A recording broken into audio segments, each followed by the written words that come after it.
I think I have parents that come to me and say, like, what do I know? I'm just a parent. What do I know? I'm just a mom. And it's just, we should be flipping that. It should be, I am their mom. And therefore, I know so much more than any doctor, any therapist, any teacher. And so I think that that is just so empowering for parents to hear. Like, preach that all day, every day, that parents are the experts on their child. Point blank, full stop. Today we have a very special guest, Claire Powers. Claire is a speech and language pathologist, founder of Authentically You Speech, and autism coach. Claire, welcome to the show. Thank you. I'm excited to be here. Yeah. All right, we're going to get to know you a little bit. I'm going to run through 20 questions. Well, 18 questions. And you're going to have 5 seconds to answer it. Ooh, okay. They're quick. All right. Where are you from? It's Indiana. Favorite food? Sushi. Ooh, favorite animal? Dogs. Favorite drink? Water. Perfect. Would you rather go to the beach or the lake? Beach. Mountains or beach? Beach. Snow sports or water sports? Water sports. Okay. Are you introvert or extrovert? Both. I'm one of those weird ones that's both. So I know it's not really the answer, but both. I'm with you there. Drawing or painting? Ooh, drawing. A nice walk or a movie? Walk. Mexican or Italian food? Oh, that's tough. Mexican. Ice cream or chips? Chips. Read a book or watch a movie? Read a book. Shoes or sandals? Shoes or sandals? Oh, sandals. Hike or bike ride? Hike. All right, this one might be tough. Sauna or a cold plunge? Sauna. Morning or afternoon workout? Morning. And last, sweets or salty foods? Salty. All the way. That's right. Great. All right, now we know you a little bit. What else do you want to tell us about yourself? Oh gosh. Well, that was a beautiful introduction. You pretty much kind of hit the nail on the head for everything like we were just talking about before. We're really connected on the aspects of, supporting parents on this support needs parenting journey. And so really, and I can get into my story if you'd like. I don't know if that's down the road, but yeah. Really the reason that I got into this space of self-care and mental health for parents was through my own journey with burnout and really flipping the switch on how I approach my role as a speech therapist. I graduated during the pandemic, so I did my last few classes in grad school online on Zoom. So that in and of itself was definitely something that was really just unexpected, right? Like no one knew what was going on. And so everything that I had learned in grad school, I kind of had to throw out the window, learn how to do teletherapy. And here I am trying to learn my job, learn how to do what I was taught in grad school that's completely different from what I'm experiencing right now. And so right off the bat, I experienced burnout and started blaming myself for, maybe the lack of progress that I was seeing in the kids that I was supporting, or even just feeling like I was doing a good job. And so as I went through my clinical fellowship, which for speech therapists, that's the 9 months after graduating, where you're working under a certified speech pathologist to get credentialed. I then went to another job where I was seeing up to 13 kids back to back, many of them high support needs. And again, I burned out and blamed myself because I was giving so much of myself. I loved these kids so much, but I just got to this point where I was like, I can't do this. I am burning out, seeing these parents burned out. And it just clicked one day. I was like, this is why no one feels supported, because none of us are pouring into ourselves. And it's not the parents' fault. It's not my fault. It's just kind of how our healthcare system is set up. And so I dove deep into the research on self care, mindset work, and it truly changed my life and gave me a renewed passion for speech therapy, for autistic and neurodivergent children and their parents. And so my mission is using what I've learned to support specifically mothers of autistic and neurodivergent children on their self care and mental health journey. Yeah, that's incredible. I have a similar story with me.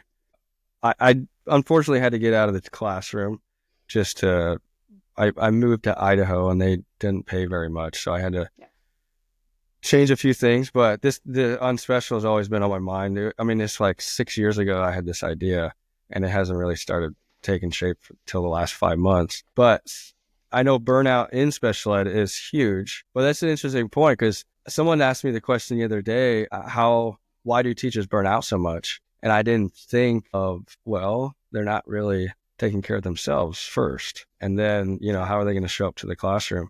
And I went through a huge mindset, personal development. I'm still in a group, spent a good part of a year. I went to Texas 4 times to work on mindset work and self-care and everything that entails. And it exponentially grew every aspect of my life. Absolutely. But Absolutely. why do you think, or what did your mindset work and all that look like? Yeah. So and I don't know if relate to this, Zach, but when I first kind of thought about self care and mindset, I thought of it as kind of woo woo. I didn't Yeah. really believe in it. I was kind of like, okay, like, yeah, self care, have a bowl bath or, whatever. But as I was diving into the research, and, I'm a researcher, I'm a speech therapist, I'm all about the data and, investigating, what actually works and what's evidence based. And so, taking it from that approach, that's when I realized just how impactful self care is. And essentially for anyone supporting kids, but most importantly, autistic and neurodivergent children, it is just so important to really emphasize your own mindset. And, I'm really big on the co-regulation piece and helping parents help their children navigate those behaviors. We talk a lot about the negative behaviors, the meltdowns, and really the only way to help your child regulate is to be regulated yourself. And so that's the approach that I took as well. I am not a parent, but like I said, having worked in jobs where I was seeing up to 13 kids back to back. I mean, that's a large amount of time spent with these kids. And, I had to really just first of all, be aware of what I was feeling and recognizing that I am burned out and this is not sustainable. And so it really just took one, diving into the research and realizing, okay, this is what I have to do in order to keep being a speech therapist. I worked so hard for this career. And then really just being aware. And so it was really about journaling and working on my own inner narrative. I realized that I was I was talking kind of negatively to myself. Like, why don't you love this job anymore? Why aren't you seeing the progress in these kids, even though you're pouring into them and doing everything you can, almost blaming myself. And so it really took flipping the script and replacing those negative things that I was saying about myself and making them more positive, making them more growth mindset based. That's what it kind of looked like for me at the start. Yeah, no, that's great.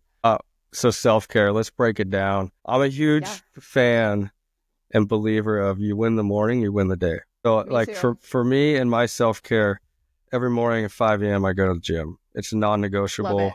It's like and then the days that doesn't happen, which is rare, I feel it.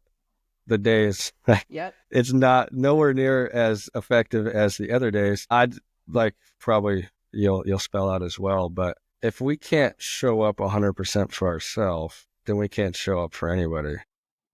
So Exactly. winning the morning is one of those things for me. That's where it all starts. And then it kind of like goes off the analogy of, you got to operate off your cup being full. And I'm afraid I know I did before I got into the self-development journey, it would be like a quarter full and then it'd be empty. So your baseline is like at the bottom instead of having it full and then dipping into it and keep filling it up. But break it down. What is self-care? Yeah. So, I mean, I love that piece that you just brought up, Zach, about, what quantity of self-care is really most beneficial. And I think with women especially, and especially mothers, I think so often they just push through, push through, push through because they feel like they have to. And so that's something that I help parents and mothers a lot with, is that mindset of just because you can doesn't mean you should. And let's really take a good hard look at how that's impacting you over the long term. So that's something to really consider as well, that, women and mothers just push through because they have to. And that's not the way that it should be. And there are other alternatives. So with that self-care, and like I said, at first I thought it was this woo-woo thing, didn't really have an impact, but that was because I think I was under this impression that self-care was something that you just saw in the movies, like whatever TV shows where they'd have, like a bubble bath or they go get a massage. And those things are great. Like, don't get me wrong, but really what I call radical self-care. And that's, I don't know if you're aware of Dr. Alondra Rogers' work, but she does a lot of work on self-care and the research behind self-care for mothers of autistic and neurodivergent children. And she coined this phrase, the radical self-care. And what that means is that it goes beyond those activities. It goes beyond bubble baths and massages and getting your nails done. It's the activities that are productive and allow yourself to really have the capacity and bandwidth to pour into others. And sometimes that can look like asking for help. I know, especially for a lot of the neurodivergent mothers themselves who are also raising neurodivergent children, asking for help can be really challenging. And, going back to what I said, mothers are expected to keep pushing, push through. I can do it. I don't need help. I'm fine. It is so powerful to ask for help. And that is a huge part of self-care, is leaning on the people that you do have in your circle. Let's see. Are you still there? Says it's trying to connect, but it does that sometimes. Are you still there? Oh no. Hello. We're back. I was scared it was me, but I don't know. It said I had full. I don't know. That's so weird. Well, I stopped talking. I was like, wait a second, he's frozen. I don't know if I should keep going. And then you froze. I don't know. We're back. It's all good. It's all good. You're on a roll though. Now we broke up your roll.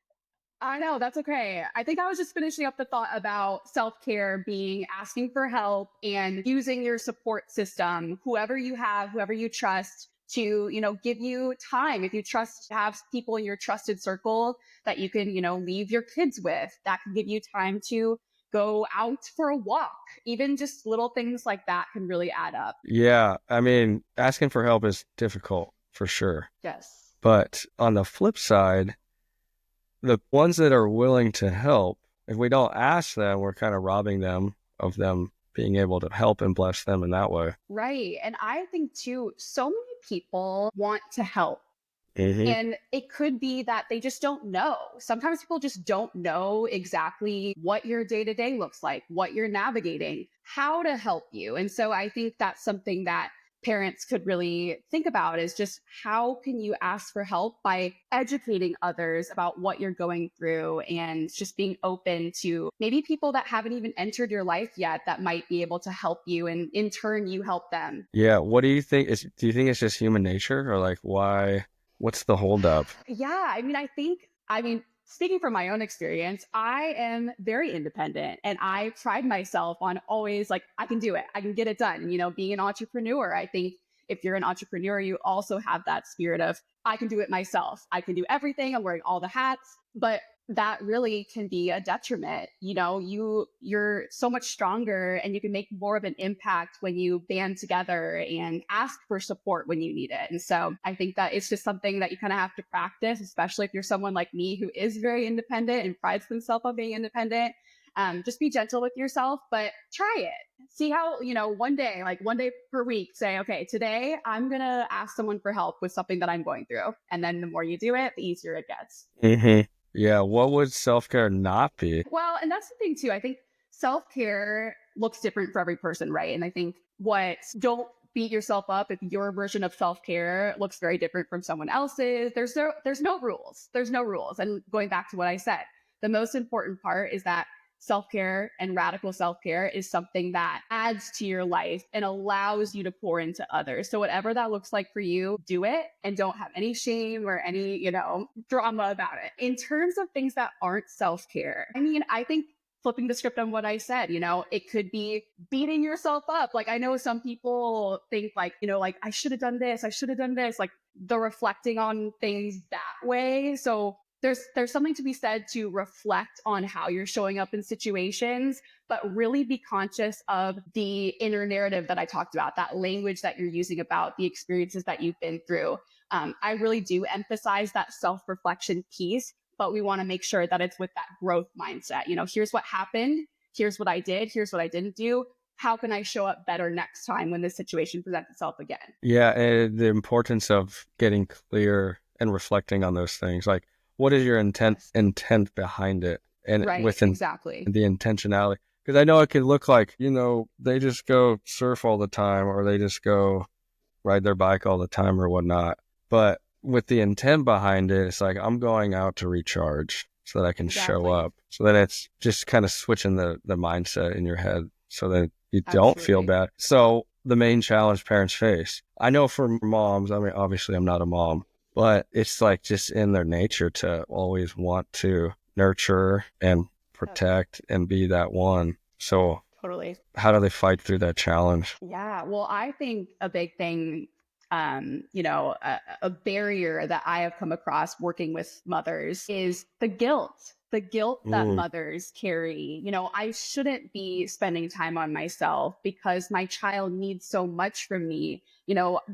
This time that I'm spending on myself, I could be using to model for them and teach them things and do X, Y, and Z. And so I think that is something that really keeps moms from seeing that progress that they're looking for. And that's what's so kind of counterintuitive, that I have to spend a lot of time, with the mothers that I coach on that aspect of the fact that if you want to see the progress that you so desire in your child, the key to seeing that progress is pouring into yourself. And so, yeah, many moms have that idea that I just have this guilt. I shouldn't spend this time. I shouldn't do this. When in reality, it's the key to unlocking the progress you want to see in your child. Yeah, that's huge. Where should parents, sorry, I'm getting over a cold. Where should they start? I mean, you kind of mentioned it, just like ask for help once, or. Yeah.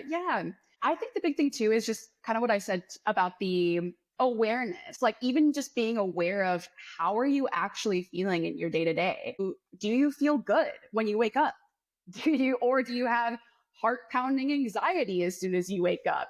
It's really just being aware of how you're feeling in your body day to day. And if you're okay with that, like I said, I have a lot of parents that I work with that are like, I do this because I have to, and it's fine. I'll get through it until, they're in the hospital and they're on medication and, everything's just crumbling around them, one piece of the Jenga tower and everything just crumbles. So I think it's really that awareness piece, just knowing that it doesn't have to be that way. I think that's, my reoccurring theme, and especially just with what I post, is that I think parents, mothers, especially of autistic and neurodivergent children, think that this is their life. They think that it's the burnout and it's doing so many things and just one more strategy, one more professional, one more thing, when in reality, it's doing less to get more.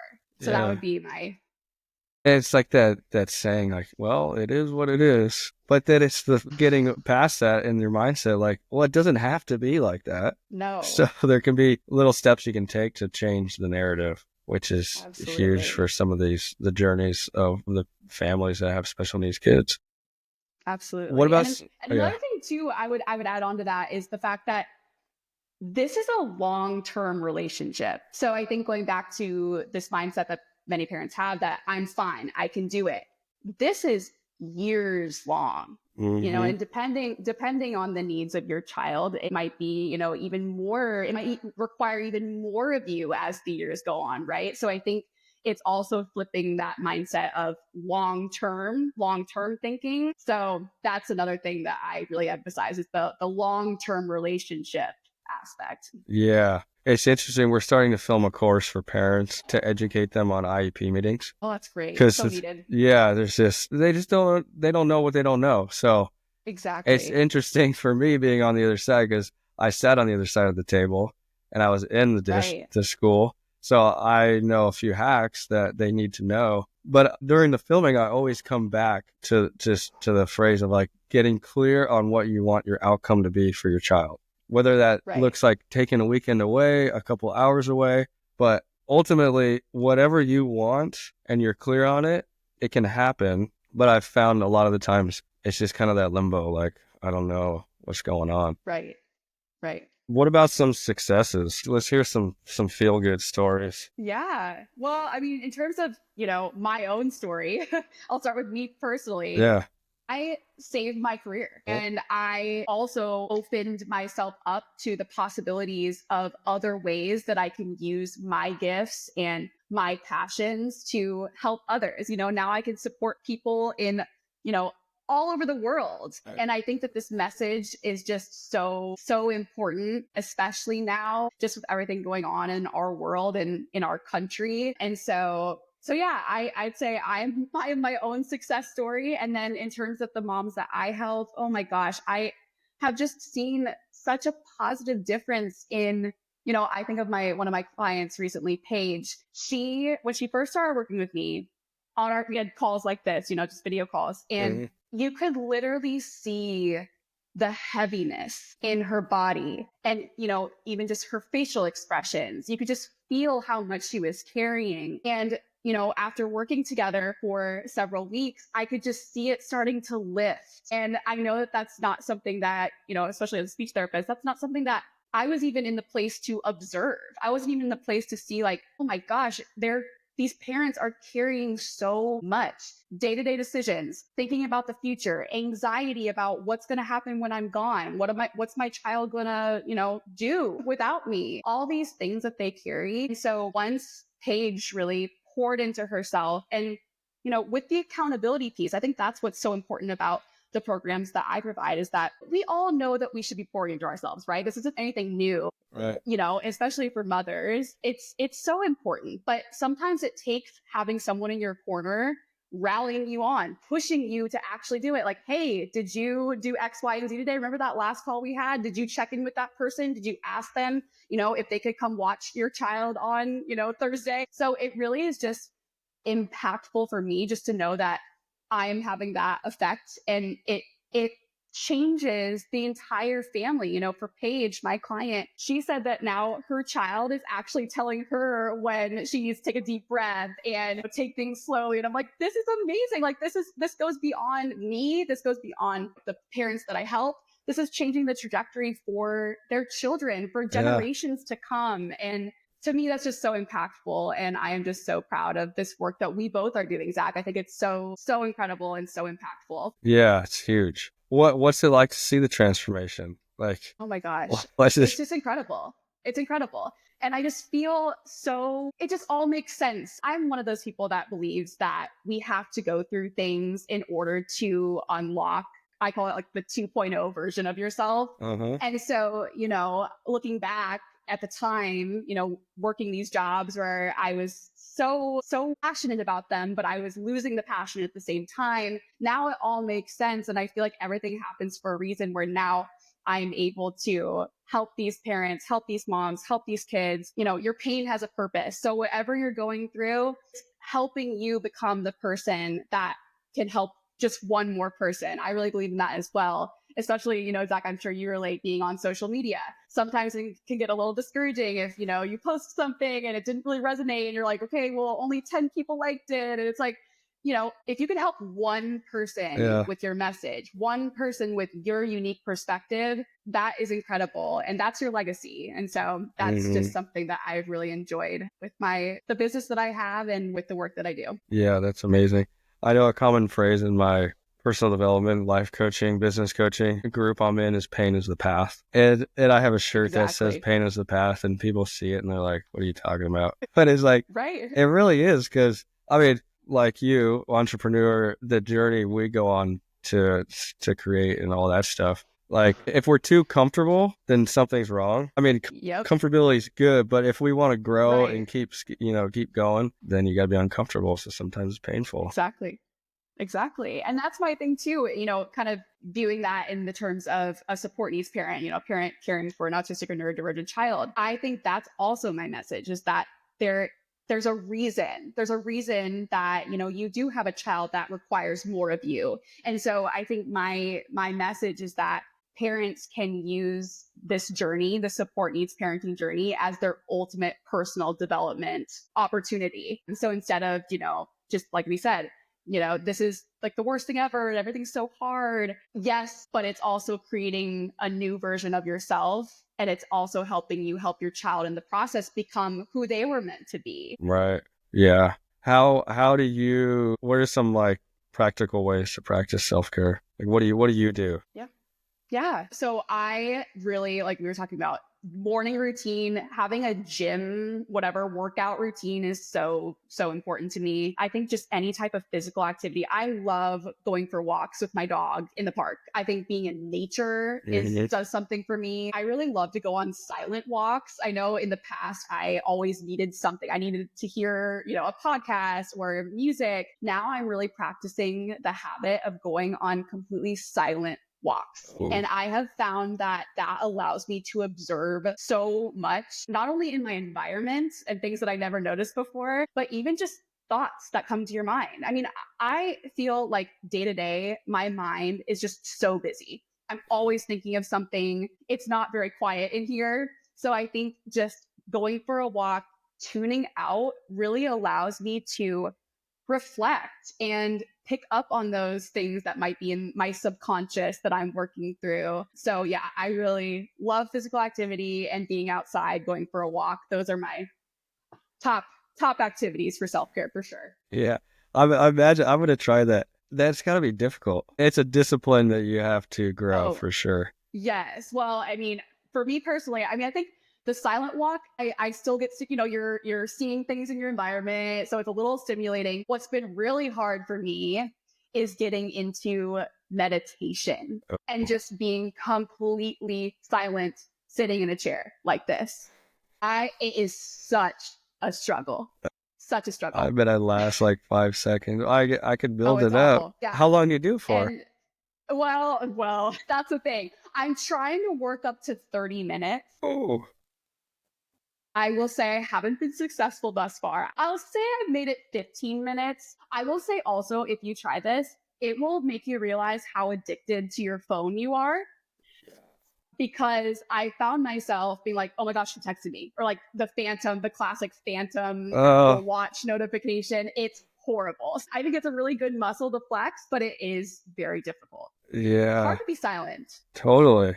But I know like I love surfing and working out. And those are two things where I can't like respond to anything. And those typically is where I have all my best thoughts. And then, things come to mind and I'm like, oh, I should do this. I should do that. But that's good.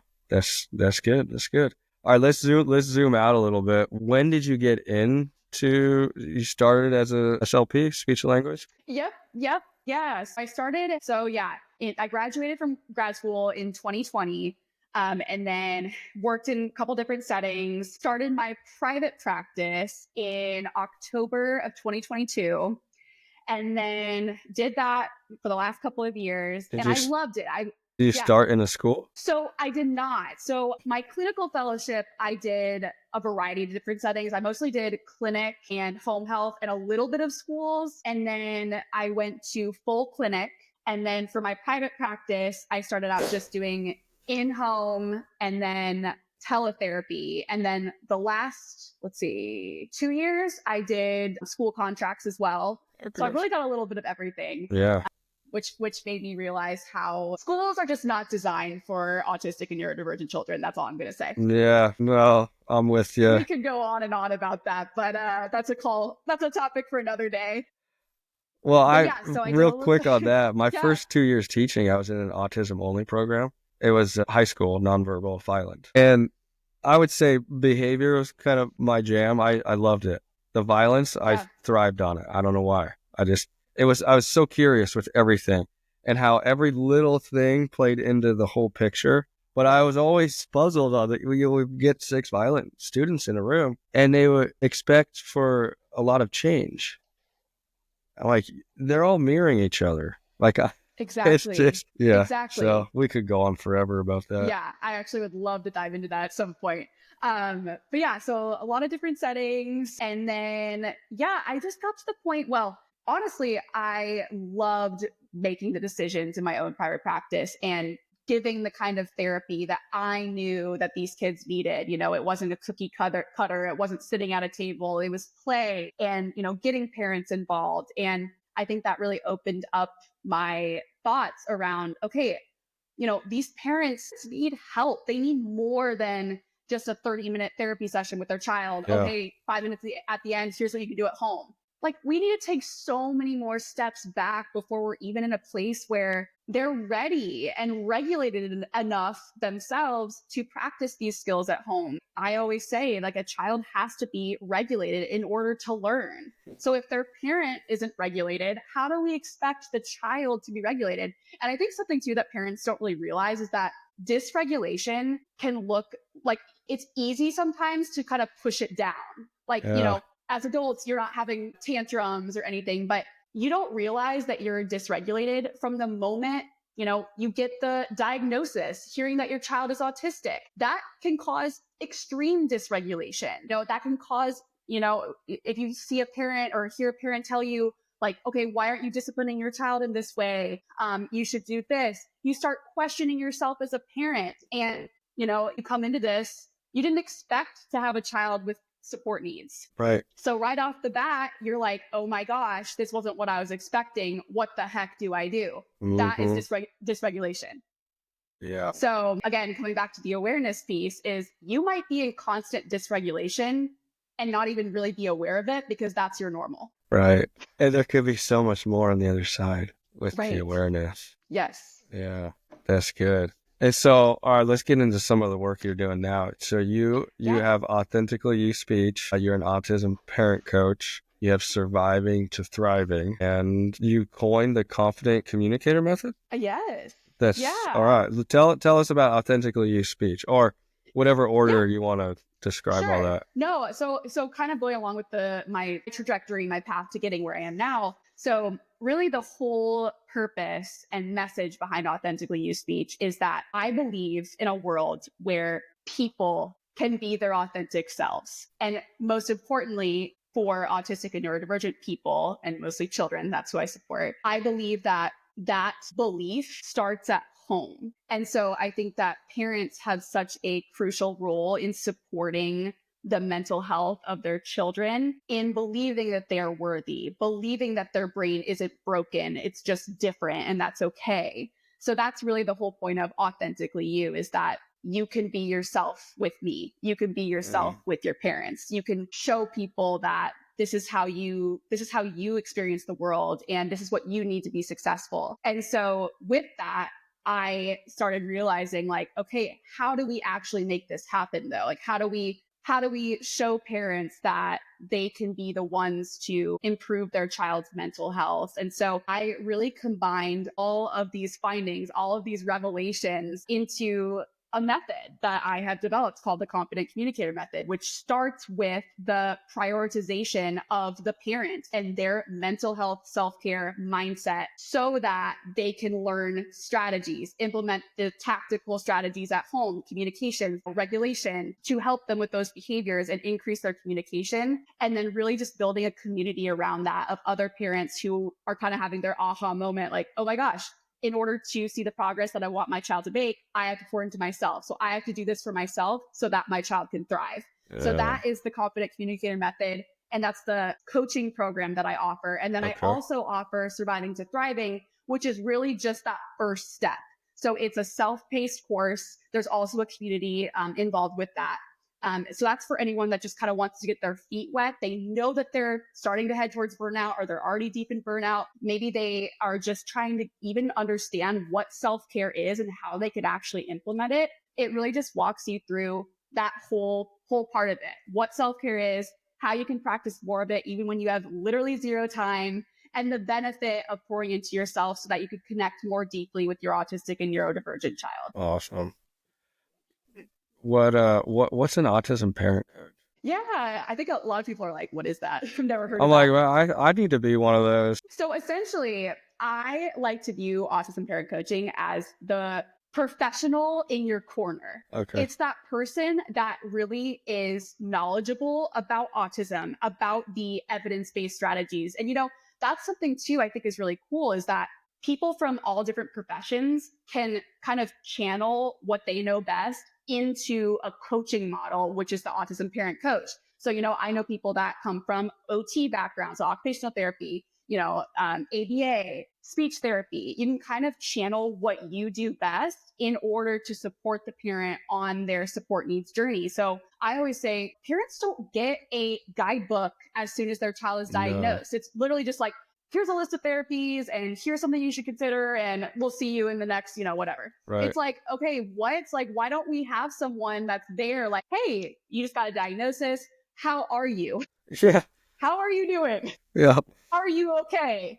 Right. So really it starts from square one. And my goal is to support as many parents as possible who are just beginning this journey so we can get them in this mindset as fast as possible that there is hope. It's not the end of the world. Like I said, this is your chance to use this opportunity to better yourself, to become the person that you were designed to be, even though, this is something that you weren't expecting. And so, yeah, it's really just having someone in your corner to help you navigate the unknowns of the support needs parenting journey, because you're not supposed to have it all figured out. No, I mean, that's huge. Just the realization you don't need to have it figured out.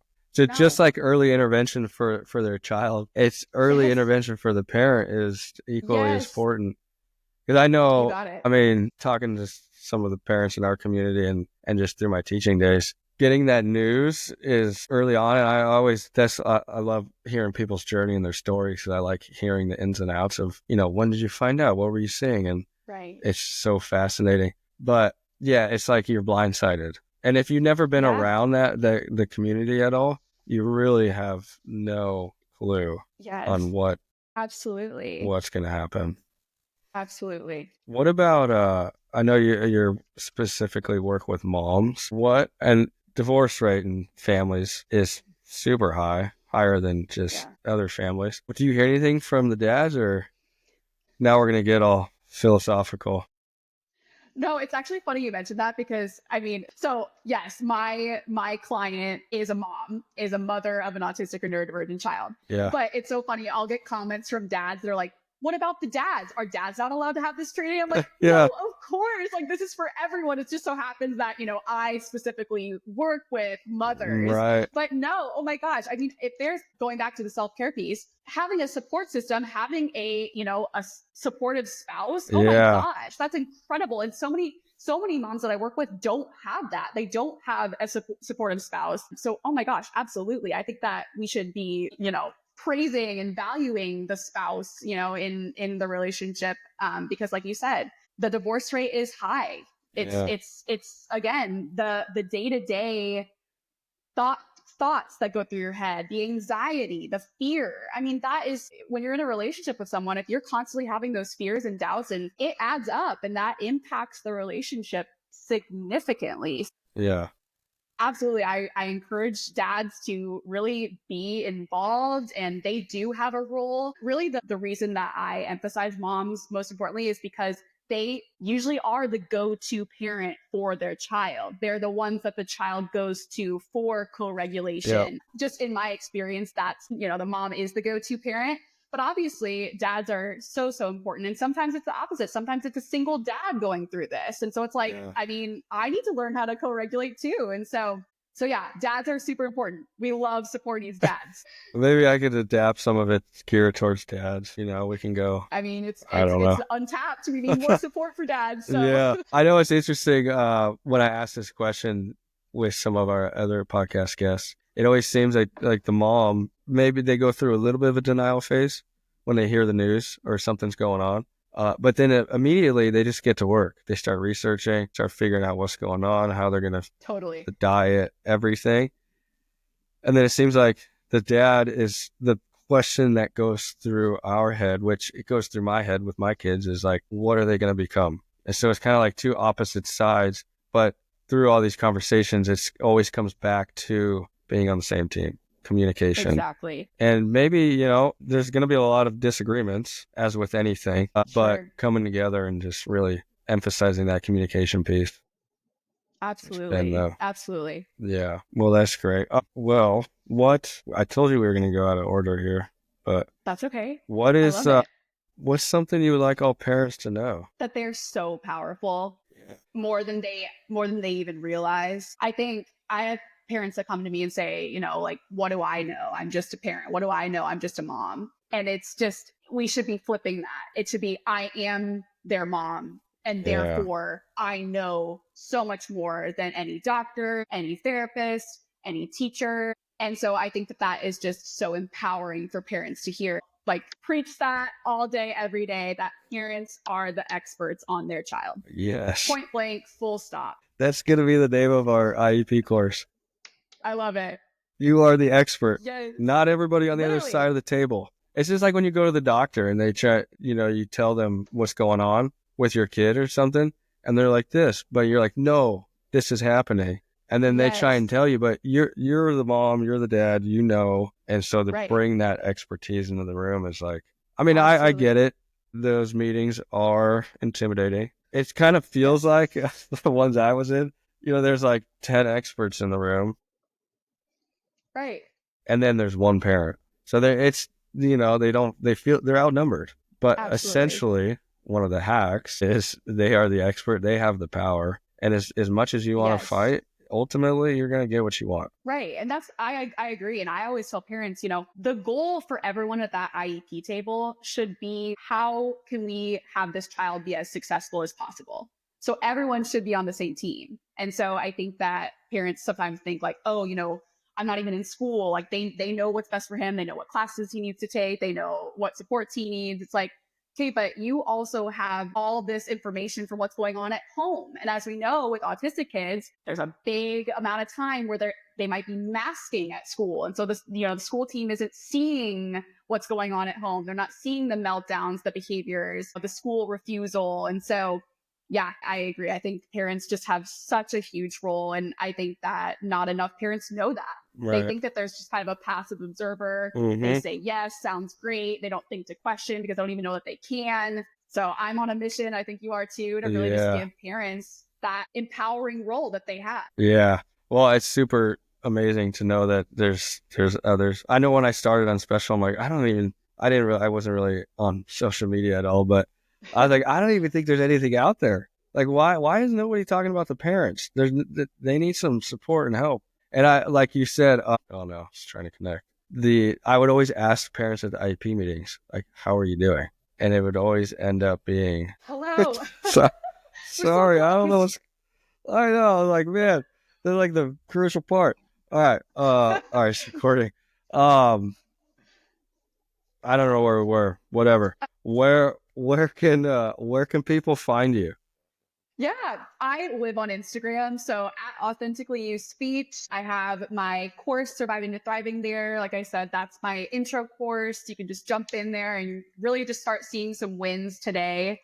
And then I also have a link in my bio to book a call with me for my Confident Communicator Method, which is my one-to-one coaching program. But really just send me a DM. I love talking to moms in my DMs, just understanding what they're going through, how I can best support them, what they need in this moment. Please reach out. I would love to support you. Yeah, totally. And I'll be sending some moms your way for sure, because I think everyone can benefit. Super powerful stuff. I love your passion and motivation. I think we're on the same path, and it'll be exciting to see some more success stories and see what comes about. I do quick little plug. I have a book coming out called Special Days, and it's 12 stories from my teaching days, and it's a lot of mindset of how we can look at the community a little bit different and how we can make our day special with just a different perspective. And so super excited. It's through editing. It's going to publishing. So that should be out here shortly. And then I'm excited to read that. I have dreams of writing another book, which maybe I'll hit you up on. It's going to be called UNspecial, Not That Different, and just kind of all the parallels on how our neurodiverse friends aren't that different.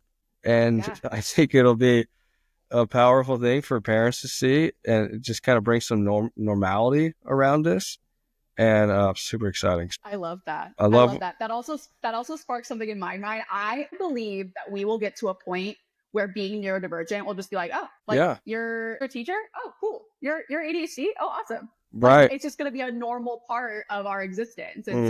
so I'm excited for that. So I think your books and what you're doing is also helping us kind of keep going on that path because we're getting there little by little, We're getting there, one day at a time, right? one day at a time. That's right. And that's what all our listeners and parents. I mean, I think that's one of the biggest encouragements. All right, today was hard. Let's get to tomorrow. Oh, Yes. today was a good day. Great. Let's do it again tomorrow. Oh, it didn't go your way. Do it again tomorrow. Right. And just keep Exactly. picking ourselves up because pain is the path. I like that. I'm gonna write that down. I have a whole on my desk. I have this like wall of quotes, and Yeah. I think that's the next edition. Sweet, sweet. Well, thank you so much for coming on, Claire. It was an awesome Absolutely. time. I'm sure we'll be in touch, and we'll have Absolutely. to get into another one about Yes. the school system. I'm excited for that already. So Cool. awesome. All right. Have a great day. Thank you, Zach. Take All care. right. You too. Bye. Bye.